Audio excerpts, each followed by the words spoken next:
السلام علیکم، آپ دیکھ رہے ہیں جدون ٹائم اور مجھے تارا جدون کہتے ہیں۔ آزادی سے پہلے ایک شخص کاظم رحمۃ اللہ علیہ سے ملنے آیا اور کہنے لگا کہ کانگریس پارٹی کے فلاں رہنما کے فلاں لڑکی سے یا خاتون سے ناجائز تعلقات ہیں، اور اگر آپ اس کے اوپر گفتگو کریں گے اپنے تقاریر میں، اپنے مجالس میں، تو اس سے اس کو بہت نقصان پہنچے گا اور آل انڈیا مسلم لیگ کو بہت فائدہ ہوگا۔ قائد نے کیا جواب دیا؟ یہ بات سننے والی ہے اور اس کے اوپر ہمیں غور کرنے کی ضرورت ہے۔ اعظم فرمانے لگے کہ میرا دین مجھے اجازت نہیں دیتا کہ میں کسی کی ذاتی زندگی کے اوپر گفتگو کروں۔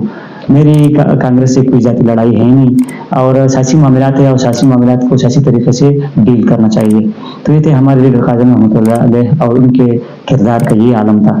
آج اگر ہم من حیث القوم جو ہے، اگر ہم دیکھیں کہ ہماری پاکستانیوں کی سب سے بڑی بیماری کیا ہے، کسی بھی معاشرے کی جو سب سے بڑی بیماری ہوتی ہے، اگر ہم اس کا تجزیہ کریں، ہم اس کا انالیسس کریں اور ہم اس کو بنظر غائب دیکھیں، تو سب سے بڑی بیماری ہے اخلاقی زوال، جس کو ہم کہتے ہیں مورل ڈکلائن۔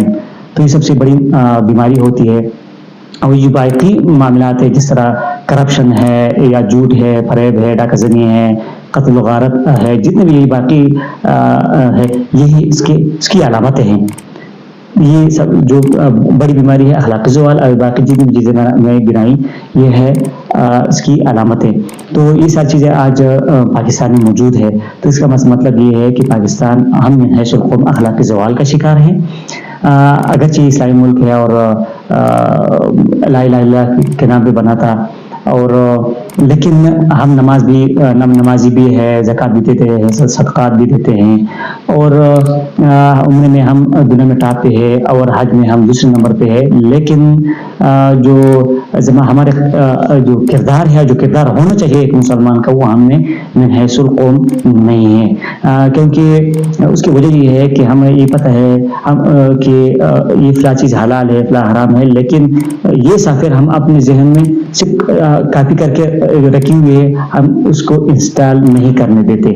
تو اس کا مقصد یہ ہوا کہ جو ہم اپنے ساتھی لیڈرز کو یا پولیٹیکل لیڈرز کو یا بیوروکریٹس کو ہم گالی دیتے ہیں، یا اپنے عالمی آفیسر کو کہ فلاں کرپٹ ہے، فلاں جو ہے وہ جھوٹا ہے، یا فلاں شخص بد کردار ہے، تو اس کا مطلب یہ نہیں ہے۔ اس کا مطلب یہی ہے کہ یہ ہمارے چلتے پھرتے اعمال ہے، ہمارے جو سیاسی لیڈران ہیں یا جو ہمارے اوپر جو قابض ہے، ہمارے اوپر جو حکومت کر رہے ہیں، یہی ہمارے چلتے پھرتے اعمال ہے۔